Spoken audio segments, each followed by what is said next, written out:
स्वागत है दोस्तों आपका अपने यूट्यूब चैनल लर्न स्किल्स पे। तो चलिए आज के हम क्वेश्चन करते हैं। क्वेश्चन है, निम्नलिखित में से किस राज्य का गठन वर्ष 1950 में हुआ था? इनमें से कौन सा राज्य है जिसका गठन 1950 ईस्वी में हुआ था? वो था पश्चिम बंगाल का। इसका आंसर हो जाएगा ऑप्शन ए, पश्चिम बंगाल का। गठन कब हुआ था? तो 26 जनवरी 1950 को। 26 जनवरी 1950 ईस्वी को। बात करें असम की, तो असम का गठन कब हुआ था?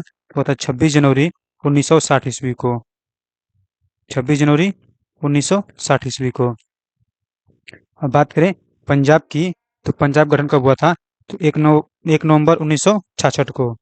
पंजाब का 1 नवंबर 1966 को। बात करें हिमाचल प्रदेश की, तो हिमाचल प्रदेश गठन कब हुआ था? तो वो था 25 जनवरी 1971 को। 25 जनवरी 1971 को।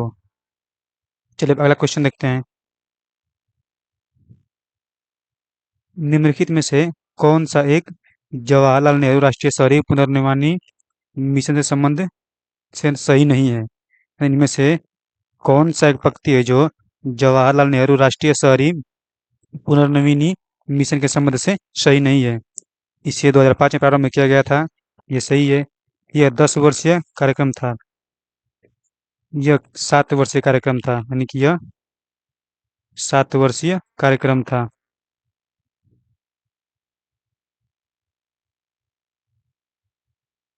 यह भारतीय शहरों में जीवन की गुणवत्ता को बढ़ाने के लिए था, ये भी सही है।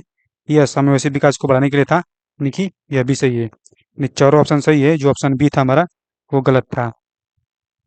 चलिए वाला क्वेश्चन देखते हैं।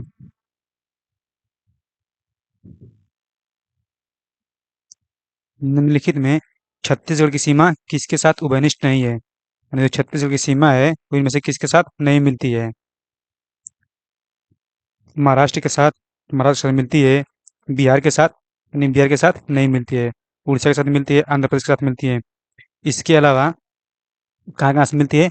तो इसके अलावा तेलंगाना से, तेलंगाना, उत्तर प्रदेश, तेलंगाना, उत्तर प्रदेश, झारखंड, इसके अलावा कौन कौन? महाराष्ट्र, उड़ीसा, आंध्र प्रदेश, तेलंगाना, उत्तर प्रदेश, झारखंड। यानी बिहार के साथ नहीं मिलती है, तो इसका आंसर हो जाएगा ऑप्शन बी। चलिए अगला क्वेश्चन देखते हैं। कावेरी नदी का उद्गम स्थान का स्रोत क्या है? जो कावेरी नदी है उसके उद्गम का स्रोत क्या है? ब्रह्मगिरी पहाड़ियाँ, सह्याद्री पहाड़ियाँ, ग्वालीगढ़ पहाड़ियाँ या फिर अमरकंटक की पहाड़ियाँ? तो इसका सही आंसर हो जाएगा ऑप्शन, यानी ब्रह्मगिरी की पहाड़ियाँ। ब्रह्मगिरी की पहाड़ियाँ कहाँ से निकलती हैं? तो ये कर्नाटक के दुर्ग जिले से निकलती हैं। ये कहाँ से निकलती है? कर्नाटक के, कर्नाटक के दुर्ग जिले से। कर्नाटक के दुर्ग जिले से निकलती है। बात करें इसकी लंबाई की, तो इसकी लंबाई कितनी हो जाएगी? तो लंबाई लगभग 800 किलोमीटर। लगभग 800 किलोमीटर। ये जाकर बंगाल खाड़ी में फिर मिल जाती है। ये कहाँ मिलती है? तो बंगाल की खाड़ी में। बंगाल की खाड़ी में मिल जाती है।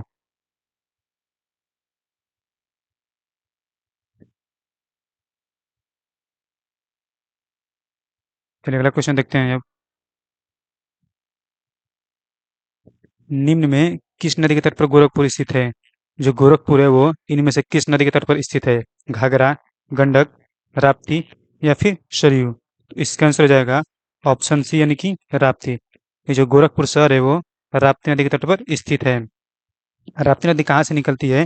तो ये नेपाल के दक्षिणी भाग से एक जगह है जिसका नाम है धौलागिरी। यानी नेपाल के दक्षिण से, नेपाल के दक्षिण से कौन सा जगह का नाम है? धौलागिरी।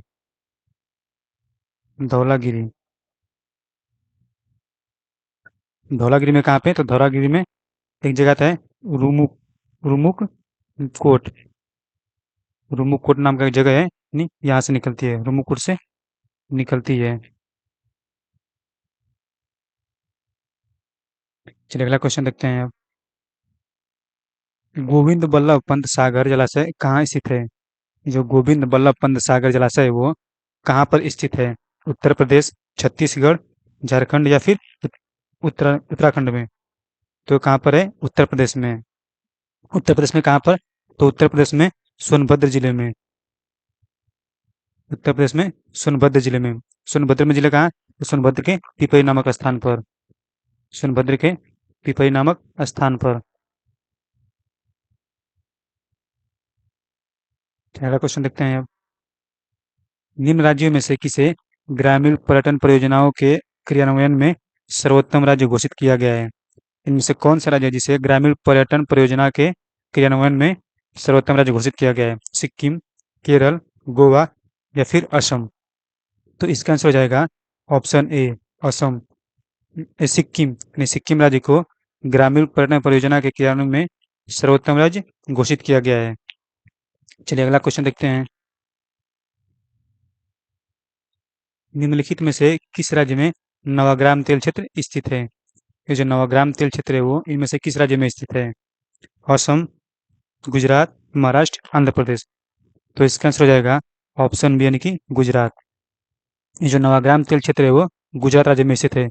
गुजरात राज्य में और कौन कौन से तेल क्षेत्र स्थित हैं? तो है अंकलेश्वर,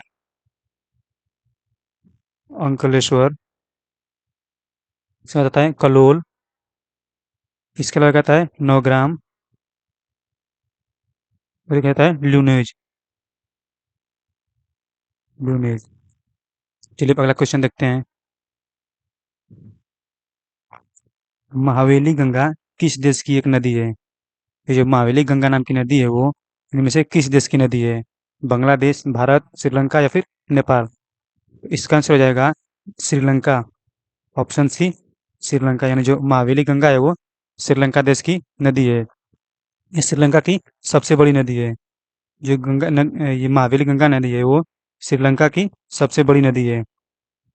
श्रीलंका की सबसे बड़ी नदी। बात करें इसकी लंबाई की, तो इसकी लंबाई कितनी है? 335 मीटर, 335 किलोमीटर। बात करें इसकी लंबाई की तो कितनी है? 335 किलोमीटर। चलिए अगला क्वेश्चन देखते हैं। निम्न में वानसूनी वन से संबंधित है। इनमें से कौन है जो मानसूनी वन से संबंधित है? सागौन तथा साखू, महोगनी तथा रोडवुड, आलू बुखारा प्लम तथा जैतून, चीड़ तथा फर? तो इसका सही आंसर हो जाएगा यानी सागौन तथा शाखू। ऑप्शन है सागौन तथा शाखू।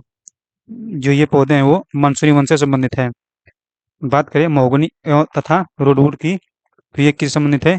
तो ये संबंधित है विषुवत रेखीय वन से। किस संबंधित है? तो ये संबंधित है विषुवत रेखीय वन से। विषुवत रेखीय वन। बात करें आलू बुखारा प्लम तथा जैतून की, तो ये किससे संबंधित है? तो ये संबंधित है भूमध्य सागरीय वन से। किस संबंधित है? तो भूमध्य सागरीय वन से। भूमध्य सागरीय वन से संबंधित है।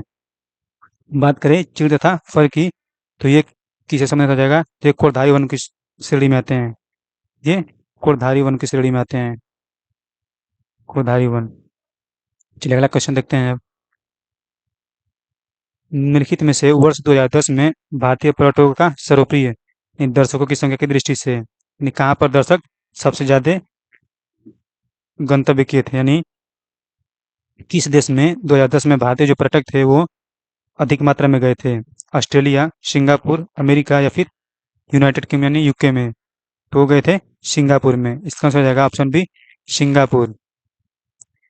पर्यटन जो मंत्रालय है वो अपने पर्यटन मंत्रालय की रिपोर्ट के अनुसार, पर्यटन मंत्रालय की रिपोर्ट के अनुसार कितने लोग गए थे? तो वो गए थे लगभग 6 लाख लोग। वो गए थे लगभग 6 लाख लोग। लगभग 6 लाख लोग। चलिए अगला क्वेश्चन देखते हैं। जाम्बिया देश की सीमा निम्न में किसके साथ उभयनिष्ठ नहीं है? ये जाम्बिया देश है, इनमें से किसके साथ उसकी सीमा नहीं मिलती है? नामीबिया के साथ, तंजानिया के साथ, अंगोला के साथ या फिर बोत्सवाना के साथ? इसका सही आंसर हो जाएगा ऑप्शन डी, बोत्सवाना। जो जाम्बिया देश है उसकी सीमा बोत्सवाना देश के साथ नहीं मिलती है। बात करें जाम्बिया की राजधानी की, तो इसकी राजधानी कहाँ पर है? तो राजधानी हो जाएगी लुसाका। राजधानी क्या हो जाएगी? लुसाका। बात करें जाम्बिया की, तो ये किस किस के साथ मिलती है? तो इसके उत्तर में कौन जाएगा? कांगो। जाम्बिया के उत्तर में कांगो। उत्तर में आता है कांगो, और उत्तर पूर्व में कौन सा हो जाएगा? उत्तर पूर्व में आता है तंजानिया। उत्तर पूर्व में आता है तंजानिया। इसके पूर्व में कौन आता है? तो पूर्व में आता है मलावी। पूर्व में आता है मलावी। इसके अलावा पूर्व में कौन आता है? एक होता है जिम्बाब्वे। जिम्बाब्वे। इसके अलावा मोजाम्बिक। इसके अलावा कौन आता है? मोजाम्बिक।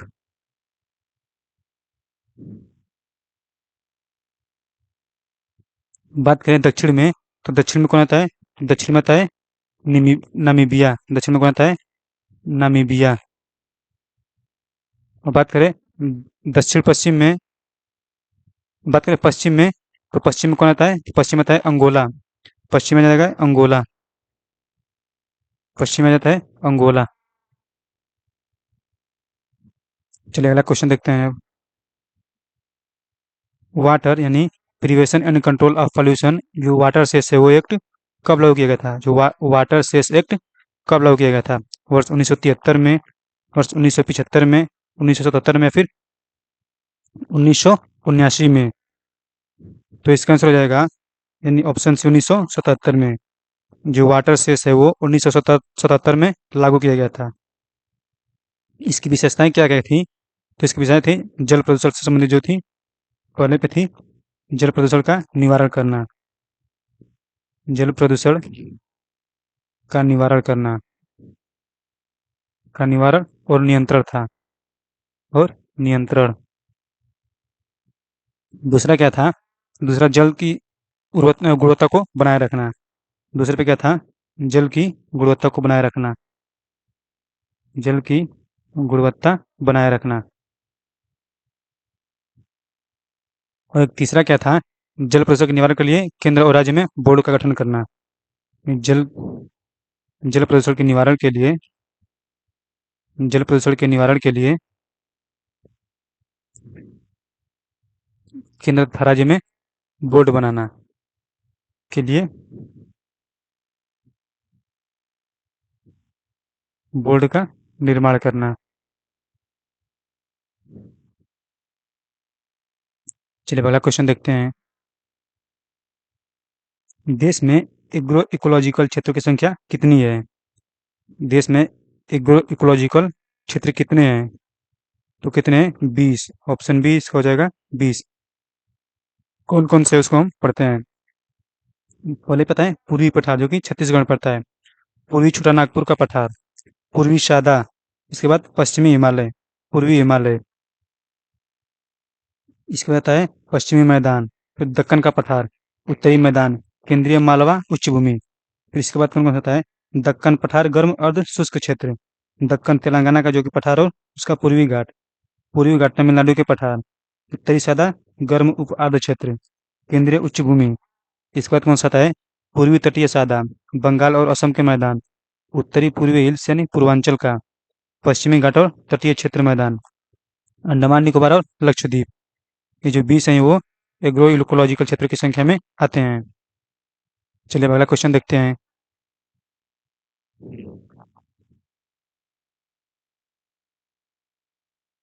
किस सिद्धांत पर जेट इंजन कार्य करता है? जो जेट इंजन है वो इनमें से किस सिद्धांत पर कार्य करता है?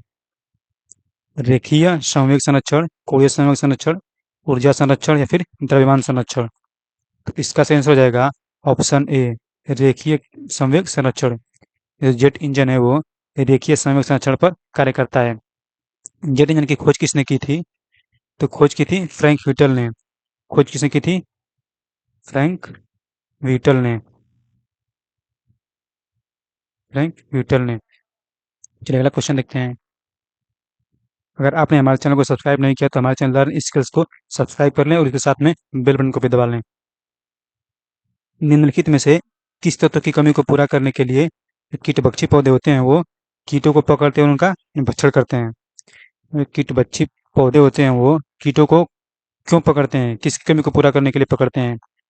मैग्नीज, नाइट्रोजियम, मैग्नीशियम, या फिर सल्फर? तो किसके लिए करते हैं? तो नाइट्रोजन की कमी को पूरा करने के लिए। इसका आंसर हो जाएगा ऑप्शन बी, नाइट्रोजन। नाइट्रोजन की कमी को पूरा करने के लिए जो कीट बच्चे पौधे होते हैं वो उनको पकड़ते हैं, उनका भक्षण करते हैं। चलिए अगला क्वेश्चन देखते हैं अब। वह कौन सी क्रिया है जिसके द्वारा पौधे अपना भोजन तैयार करते हैं? पौधे अपना भोजन किसके द्वारा तैयार करते हैं? वो करते हैं प्रकाश संश्लेषण की क्रिया के द्वारा। ऑप्शन सी, प्रकाश संश्लेषण की क्रिया के द्वारा। चलिए अगला क्वेश्चन। इसमें क्या होता है कि पौधे पौधे जो होते हैं कार्बन डाइऑक्साइड गैस को ग्रहण करते हैं। ये क्या करते हैं? पौधे कार्बन डाइऑक्साइड गैस को ग्रहण करते हैं। जो कार्बन डाइऑक्साइड गैस होती है, कार्बन डाइऑक्साइड गैस को क्या करते हैं? ग्रहण करते हैं। और किस गैस को छोड़ते हैं? तो ऑक्सीजन को छोड़ते हैं। जो ऑक्सीजन होती है उसे छोड़ते हैं। ऑक्सीजन छोड़ते हैं। चलिए अगला क्वेश्चन देखते हैं अब। निम्न में किस कोशिकांग को कोशिका का पावर हाउस कहा जाता है? यानी कोशिका का पावर हाउस किसे कहा जाता है? राइबोसोम, माइटोकॉन्ड्रिया, कोशिका झिल्ली या फिर सेंट्रोसोम? तो कहा जाता है माइटोकॉन्ड्रिया को। Option B, mitochondria. माइटोकॉन्ड्रिया कहाँ पाई जाती है? तो यूकेरियोटिक कोशिकाओं में। ये कहाँ पाई जाती है? ये पाई जाती है यूकेरियोटिक कोशिकाओं में। यूकेरियोटिक कोशिकाओं में। यूकेरियोटिक कोशिकाओं में। माइटोकॉन्ड्रिया जो है कि एटीपी का निर्माण करती है। ये किसका निर्माण करती है? एटीपी का। एटीपी। इसको हिंदी में क्या कहते हैं? Adenosine adeno adenosine triphosphate. Adenosine triphosphate. Triphosphate. ये जो एटीपी है इसका निर्माण कहाँ होता है? तो इसका निर्माण होता है लाइसोसोम्स में। एटीपी का निर्माण कहाँ होता है? लाइसोसोम्स में। लाइसोसोम्स में एटीपी का निर्माण। एटीपी का निर्माण लाइसोसोम, लेकिन माइटोकॉन्ड्रिया है वो एटीपी का निर्माण करती है। चलिए अगला क्वेश्चन देखते हैं अब। आज का हमारा लास्ट क्वेश्चन। निम्न में से आलू का कौन सा भाग खाने योग्य होता है? जो आलू होता है वो उसका कौन सा भाग खाने योग्य होता है? तना, बीज, जड़ या फिर फल? तो आलू का कौन सा भाग खाने योग्य होता है? तो होता है तना। ऑप्शन हो जाएगा इसका आंसर तना। इसको हम क्या कहते हैं? जो खाने वाला भाग तना होता है उसे हम स्कंद कंद कहते हैं। इसे क्या कहते हैं? स्कंद स्तंभ। इसे क्या कहते हैं? स्तंभ कंद। इसे कहते हैं स्तंभ कंद। चलिए मिलेंगे अगले वीडियो में। तब तक के लिए यहीं पर रहने देते हैं अब।